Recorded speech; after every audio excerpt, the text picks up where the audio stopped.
Joseph. Then it's Josh Jackson and Diallo in at the 3 spot. And for Chicago, White and Levine team up in the backcourt. Vucevic.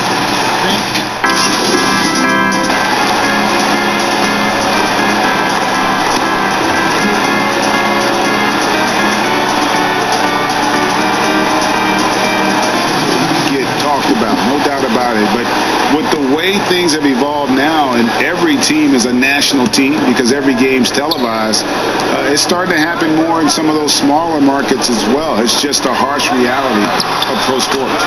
Juniors checked in for Williams. And the story here, Kevin, early on is how well they've shot the basketball. Pass to Stewart.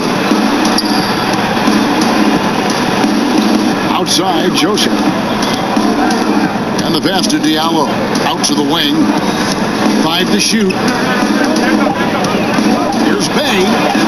That's his second shot and his second basket. He's 2 for 2. Yeah, and there it is again. On a lot of their possessions this first half, they've established great inside position. And it's Vucevic. That time on the assist by Junior. Vucevic has got 9 points. Great start for him. 4-4. He could be in for a big game. Pass to Bay. 1:31 left here in the opening quarter. And out of bounds is Chicago gains possession. It's a chance now to catch up with the 4th member of our crew, Hall of Famer David Aldridge. Dwayne Casey gave me a few minutes to catch up with him. Coach was saying that he feels Zach LaVine is still underrated as a star in this league. Coach said when LaVine gets going, there's just no way to stop him. He's one of the most natural scoring threats in the league. They certainly will respect LaVine's explosive offense tonight. Guys? All right, David, thanks. And a look at the #1 overall pick in the draft, Hendrix Cobb, an incredible athlete who has the potential to be a game changer for this team. Born in New Jersey but grew up in Louisiana, Cobb has been used to the spotlight for a long time. He has all the tools to be a superstar in short order. And the dunk by Cobb. Yeah, we're seeing some fireworks from them already. They established the pace. They made shots. This is why they're way out in front. They need a good offensive possession. Yeah, they've gone a long time without a bucket. Pass to Ellington. Here's Okafor. And foul on the shot. He'll shoot 2 at the free throw line. Clearly a foul. This is his first chance at the line tonight. Both free throws good for Okafor. 32 seconds left to play in the first quarter. Pass to Cobb. Back to Satoransky. The offensive rebound. Arkanen passes to Junior. It's blocked. Poked away. The pass to Satoransky. Chicago needs to get off a shot here. Basket counts. Junior's got his second bucket. A prime example of Satoransky's feel and vision for the game is making it easy for his teammates. Outside, Joseph. And he got that one up in time, but doesn't go in. And so it's the Chicago Bulls taking a 19-point lead into...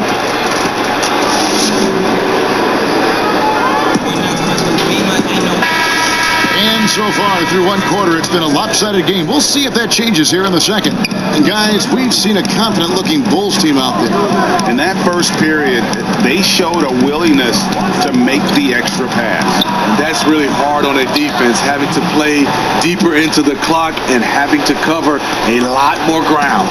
On the floor for Detroit, got Jahlil Okafor. Jackson is out there with Corey Joseph.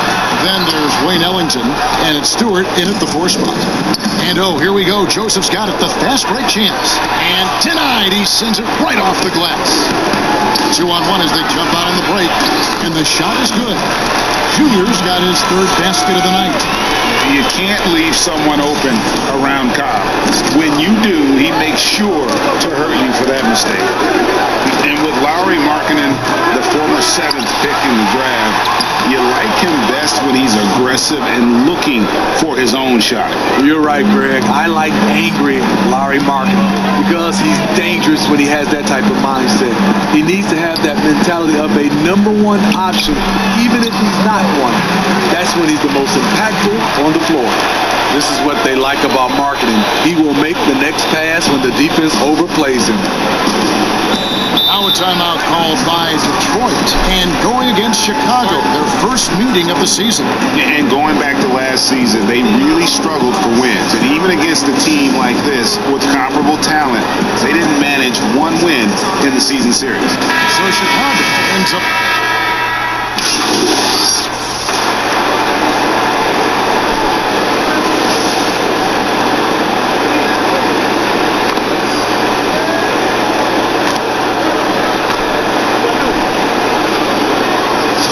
You can see the talent that Hendricks Cobb possesses. He looks like a player who is bound for stardom. Cobb has that it factor about him when he plays. Everything comes so easy for him. With his talent and drive, he'll be one of the big names in the NBA soon enough. Yeah, nice job of drawing the contact and creating opportunities at the line. Yes, that goes in. 59 seconds left here in the second.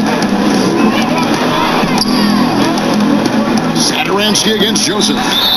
Shooting foul as the whistle blows. He'll shoot 2 free throws. Yeah, how about the body control on that one? Narrowly misses getting the deuce. The Bulls haven't made a mistake at the line yet. 10 of 10. And going back a season ago, they were a pretty average team at the line, about 76% altogether. Bulls making a switch here. Markkanen's checked in, and Detroit with a change here too. Stewart's checked in for Jackson. Here's Bay. Satoransky covering. Bay passes to Grant. Just 4 to shoot. Oh, good on the triple. And the great shooters know when they've got enough opening to go for the 3. I didn't think it was a bad choice on that possession. It seems like Cobb is always right where they need him. Positions himself perfectly to finish the fast break. And how about the communication between teammates on that alley-oop? And that's what you need to pull that thing off. And that one's good, Junior. Junior's got 7 points here in this fourth. And guys, they continue to put a lot of pressure on the interior defenders with their work down low. To the middle. Here's Okafor, and that's the final possession with the nice defense right there. Thank you, David, for that interview, and we'll see you back here after the break.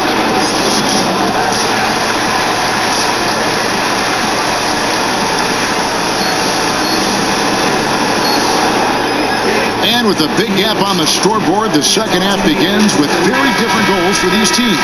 One side trying to mount a comeback, one side trying to protect their lead. You know, Vucevic, guys, has been exceptional. In those first 2 quarters, he was pretty much an automatic bucket getter if he got it down low on the block. I have to credit them for their patience offensively. They understood the matchup, and they took the necessary time to exploit it. Daniel Tice out there with Williams. Then it's Junior. Then it's White. And it's Vucevic in at the center, filling out the middle. That's Billy Donovan's 5 as we get going here in the second half. Greg, as a point guard, you must have had so much fun being surrounded by so much terrific talent at UNLV. You know, Larry Johnson, Stacey Augmon, I mean, I could go on. And you're right, I was blessed to play alongside these guys. They were incredible talents, finishers. And, you know, you don't always appreciate it going through that moment, but the fact that we're all still close and stay in contact, man, what an awesome experience to be a part of that team. Chemistry must have been off the charts on that team. It was, and we had a lot of personalities, man. It was a different era back then, but I tell you, again, I wouldn't trade that experience for anything. They've shown some strength in the paint today. Their work on the boards has been impressive. And that one clearly a foul. Gets the whistle, and 2 shots coming up. First trip to the free throw line for him in this one. And that one falls for Williams. And both free throws good for Williams. And so it's Joseph with it. He'll bring it up for the Pistons. Some tough offensive sets. They want to turn it around. Yeah, right now you just need a bucket to get some momentum. Nice ball movement by Detroit.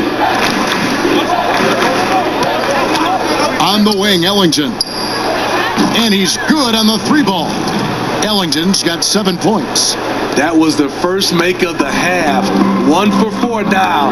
Let's see if that gets them going. Here's Junior, and he could not get that one to go. Out of contact, and he'll go to the line for 2. No question, he got bumped on that shot. Free throw good, Junior. Greg, we're seeing the game evolve. We're seeing more and more big men displaying perimeter skills. Do you like that, or is there a part of you that misses those days when it all played out inside the lane in a very condensed area? Hey, listen, Kev, I think the game has kind of evolved on from the impact that the bigs had on the interior, but not the impact that they're having on the game.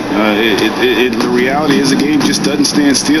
And now as a big, you've got to have far more versatility. You've got to be able to play in space. And as a fan, I just find the game to be more appealing to watch with the freedom of movement, the flow, and more of the skill set being put on display. I agree. All right, let's catch up with our sideline reporter, David Aldridge. Kevin, thank you. For the Pistons, rebuild has been a dirty word. With all their injuries last season, staying in the playoff picture was out of the cards. This summer, their highest draft pick in a decade, Motor City is hoping it will be back in the fast lane soon. Guys? Building up that talent base. Thank you, David. Jackson with it. Now guarded by Vucevic. And there's the foul on the shot. He'll go to the line for 2. And there's the call. Chicago the foul. I tell you, Jackson is an aggressive player, always seeking out contact, especially